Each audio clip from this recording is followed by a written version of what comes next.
पहा नवीन एपिसोड्स एकदम add free.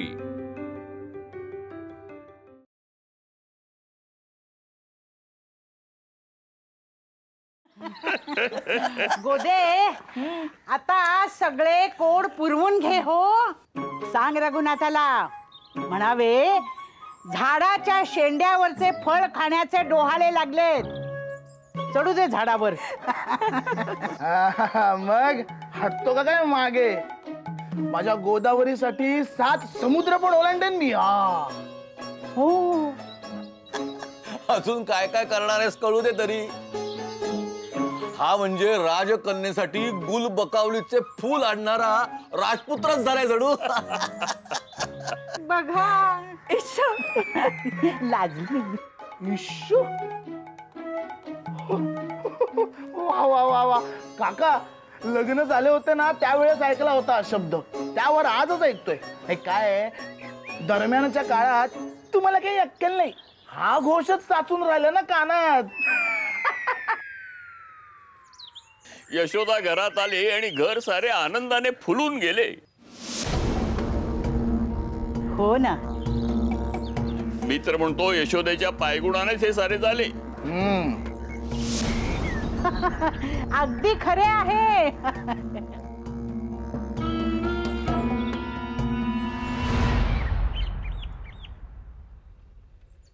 लाजली हो लाजली। बरे सुलोचनीची काय खबर? पुण्याहून सुभाने आला होता, तो सांगत होता सगळं खुशाल आहे तिथे, पण नीलांबरीची तब्येत अजून नाजूक आहे, त्यामुळे सुलोचनेस राहावे लागेल तिथे।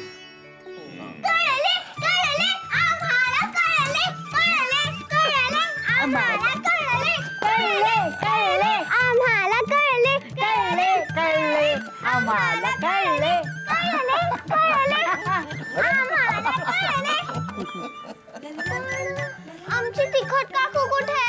जी आता गोड झाली असेल। जा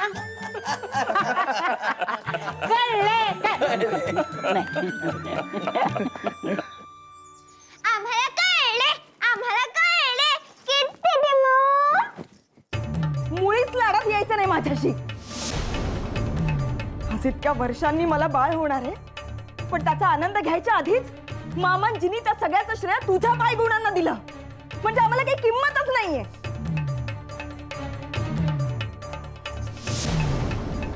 दूर हो, तुझी सावली सुद्धा मला नकोय माझ्यावर।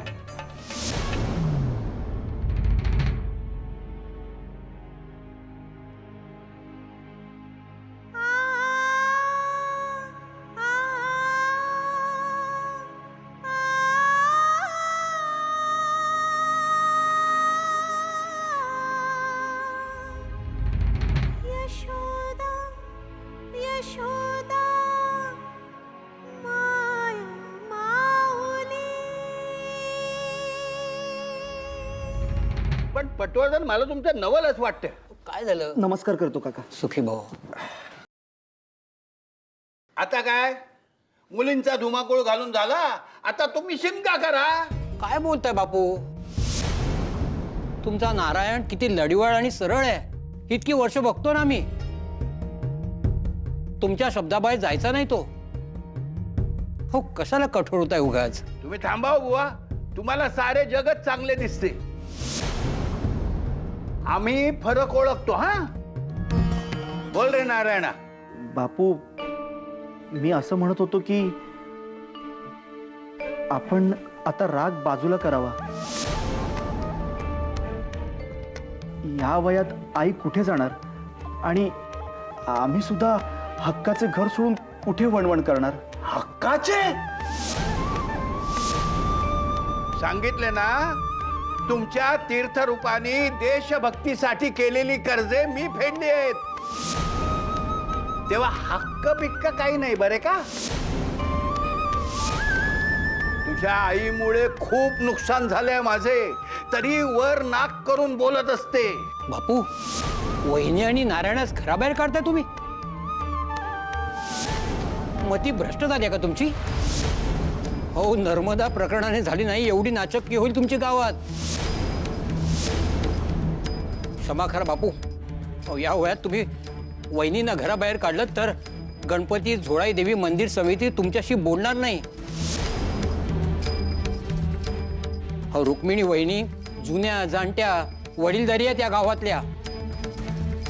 नाही, हे असं चालणार नाही. आपल्या मुलीस नवऱ्याने टाकले, दुसरे लग्न केले, तिथे लक्ष द्या. मला उपदेश करू नका.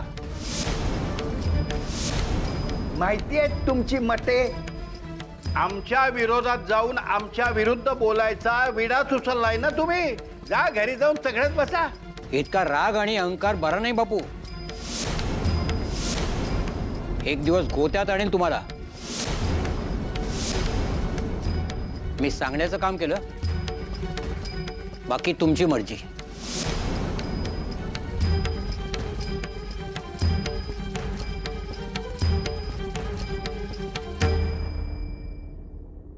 हे पटवर्धन बुवा बसलेत हे बघून इथे आलास काय?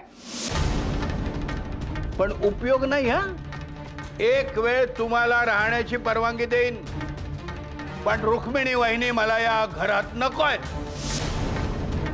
मीच सर्वज्ञ आहे, मीच शहाणी असा भाव तोंडावर ठेवून मिरवत असतात.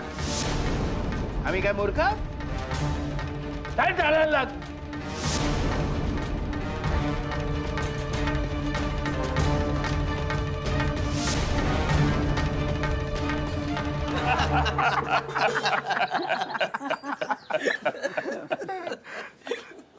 या यशोदाबाई, काय भेटली का तिखट काकू? हो. मग चेहरा का असा उतरला? नाही म्हणजे काही तुरट बोलली का? नाही, मग पण तुम्हाला एक सांगायचे होते. काय? बापू आजोबांनी आम्हाला घरातून बाहेर जायला सांगितले आणि मोठ्या आजीला पण.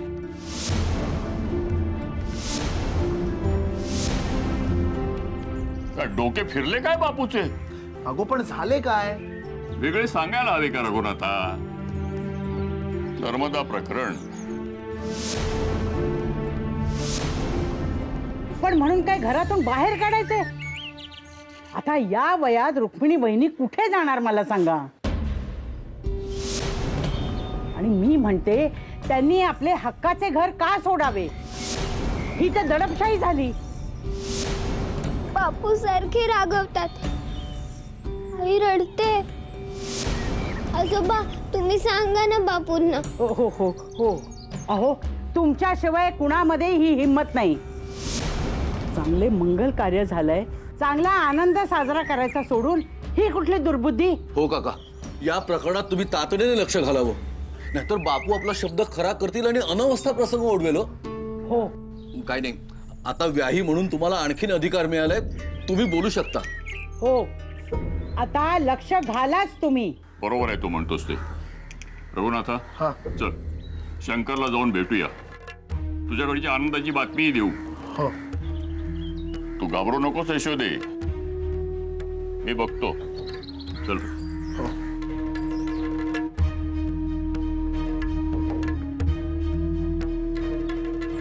काय गरज आहे मध्ये पडायची? त्यांचे निस्तारतील तेच.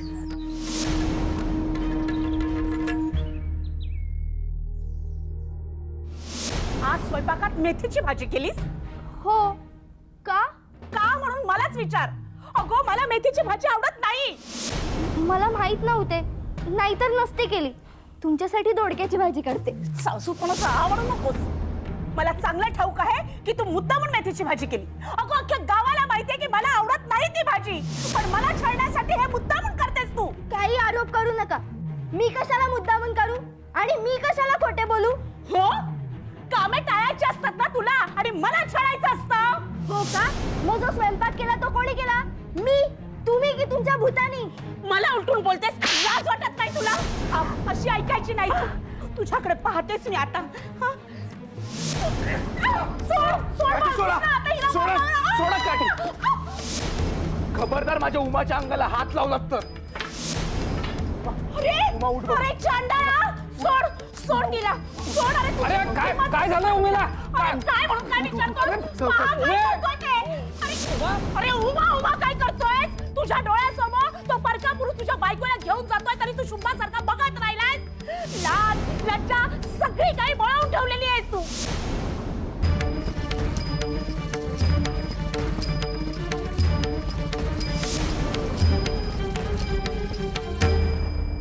चंद्र चवथीचा रामाच्या कपागेमध्ये.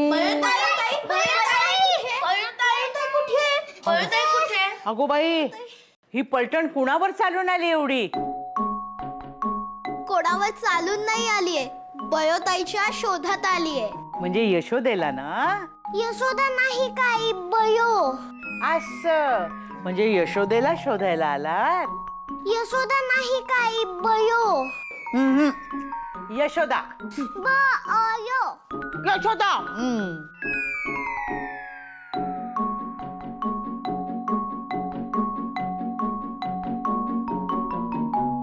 यशोदा ही आणि बयो ही एक नाव सासरचं, एक नाव माहेरचं. तुला पण दोन दोन नाव आहेत आजी? हो आहेत ना. कोणती? सांगू? एक कावेरी आणि दुसरी दुर्वा. हो का? मला दुर्वा हे नाव माहितीच नव्हते. हो का? मला दोन दोन नावे आहेत यशोदे. आपण गणपतीला वाहतो त्या दुर्वा का? हो. तुमच्या बयोचे कसे नाव आवडी, पण तुम्ही काय म्हणता तिला? बयो. तसं मला माझ्या माहेरी दुर्वा म्हणत असत. आमचा सदा कधी कधी म्हणतो मला दुर्वांची आजी. दुर्वांची आजी, किती छान नाव आहे हे. हो, हो. खुशाल म्हणा. दुर्वा की नाही गणपती बाप्पाच्या आवडीच्या आहेतच, पण औषधी सुद्धा आहेत. अतिशय शीतल असतात त्या. नागिण होते ना तेव्हा थंडाव्यासाठी त्याचा लेप लावतात. दुर्वांवरून पहाटेच्या वेळेला अनवाणी चालले ना की डोळ्याला थंडावा मिळतो. मी दुर्वांची आजी अशीच रागावलेल्या ना हसून थंड करते. काय? आज मंगळवार, गणपती बाप्पाचा वार आणि आपला दुर्वांचा विषय झाला. आमचे हे गणपती बाप्पाच्या आशीर्वादाने तुमच्या घरी जाऊन छान काम करतील.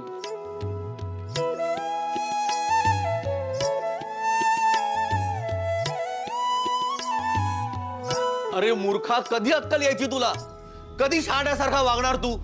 आम्हाला काय भिकेला लावायचंय तुला? मी आलेच.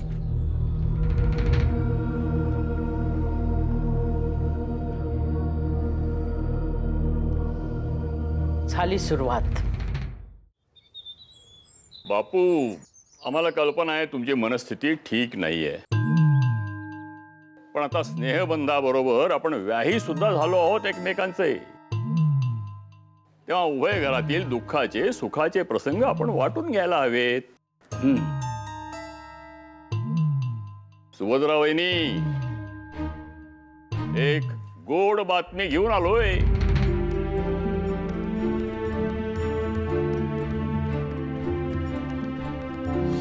काय?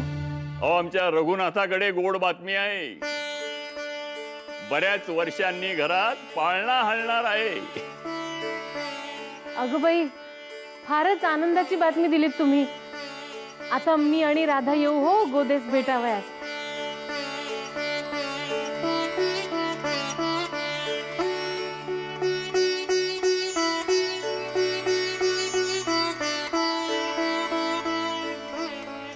बापू, हो अभिनंदन तरी करा रघुनाथाचे.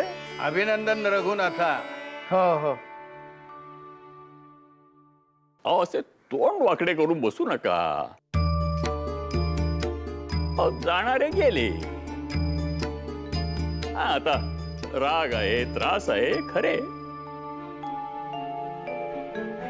पण त्यासाठी तुम्ही नांते भरले घर तोडायला निघालात.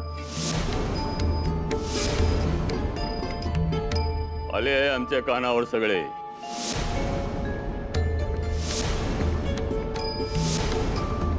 नर्मदा प्रभाकरा विषय संपवा आता. ते आणि त्यांचे नसीब. त्यांच्या नावाने अखंड शोक का करणार आहात? आपण मेलेल्याचा शोक सुद्धा 13 दिवसात आटोपतो आणि गोडाधोडाचे जेवण करतो. मग त्यांच्या नावानं आयुष्यभर शंख करीत बसणार आहात का? तेव्हा या वयात असे घर मोडू नका. बोलणे सोपे आहे हो, पण ज्याचे जळते ना त्याला कळते. हो ना, जळते ना तुमचे. मग त्यासाठी घरातली माणसे जवळ नको. रुक्मिणी वहिनी, नारायण, त्यांची मुले गेल्यानंतर उद्या सुभद्रा वहिनी आणि तुम्ही काय भूतासारख्या घरात राहणार आहात?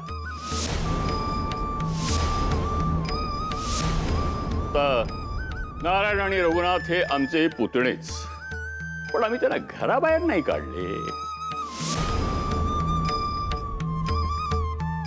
शहराकडे ठीक आहे बापू, पण गावाकडे शेतीवाडी असणाऱ्यांचे कुटुंब मोठे हवे.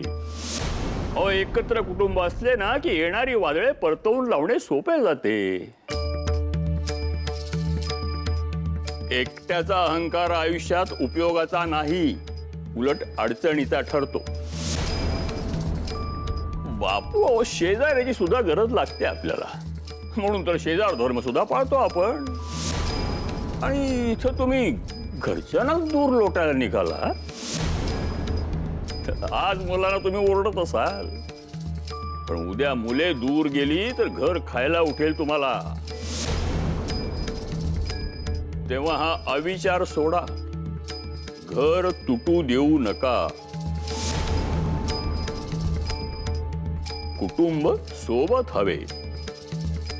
आणि आता आपल्या या वयात तर हवेच हवे.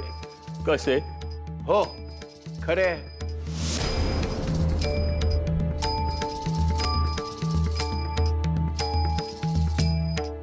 हो ना, मग जाहीर करा बरे. मी रुक्मिणी वहिनी आणि मुलांना घराबाहेर काढण्याचा निर्णय मागे घेतला. हो, घेतला मागे.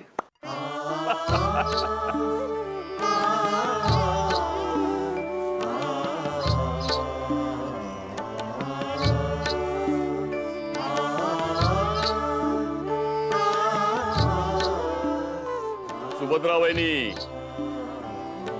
आता तुम्ही तोंड गोड करा साऱ्यांचे. हो, करते ना. काहीतरी गोडाचं घेऊन आलेच.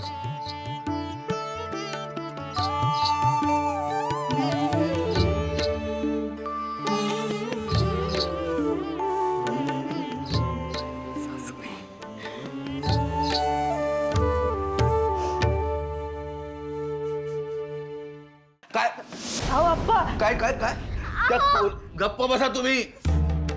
त्या कोलटकरांना काय माफ केलास तू? सारा, अरे कोण समजतोच कोण स्वतःला? अहो आप्पा, असं काही नाहीये. कोल्हटकर काकांनी 6 महिन्यांपूर्वी चुकून जास्तीचे पैसे दिले होते. मी तपासणी केली आहे, म्हणून मी यावेळेस त्यांच्याकडून पैसे घेतले नाहीत. काही सांगू नकोस मला तू. अरे ते कोलटकर पक्के डॅम्बिस आहेत. काहीतरी गोलमाल करून जुदा कुठला तरी हिशोब असा सांगतात की आपण फसतो. नेहमी असंच करतात ते. माझ्या बाबतीत तरी असंच केलं होतं. म्हणून तुला सांगितलं होतं जरा खबरदार राहा. पण तू कसला, जरा उदास चेहरा दिसला की पागळलास तू. अरे खोती बुडेल अशाने. हो, ते कोल्हटकर आजोबा लबाडीच करतात. तुमच्या बापूंनाही खूप त्रास दिलाय त्या कोल्हटकर आजोबांनी. ऐक, कळले? अहो पण कोल्हटकर काकांच्या डोळ्यात पाणी होते. अहो, ते लिंबाचे साल डोळ्यात पिळून डोळ्यातून पाणी काढतात. मी माझ्या स्वतःच्या डोळ्यांनी पाहिले. घ्या, आपल्या बायकोकडून अक्कल घ्या जरा.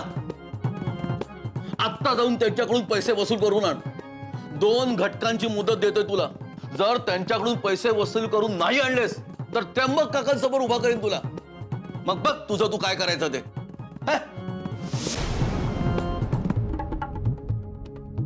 तुम्ही पण आप्पांचीच बाजू घेतलीत. झाले, रुसली स्वारी. अहो, मी बाजू नाही घेतली. तुम्ही भुलू नये म्हणून कोल्हटकर आजोबा खरे कसे आहेत ते सांगितले. अहो माझी मोठी आजी म्हणते आपल्याला चांगली माणसे आणि लबाड माणसे ओळखता आली पाहिजेत. जसे आपण स्वयंपाकात धान्य निवडून घेतो तसेच व्यवहारात माणसे निवडून घ्यावीत. पण कोल्हटकर काका लबाड असतील असे नाही वाटत मला. त्यांच्या डोळ्यात खरेच पाणी होते आणि आजूबाजूला कुठे लिंबू नव्हते. अहो आता ते काय तुमच्या समोर पिळणार आहेत का डोळ्यात लिंबू?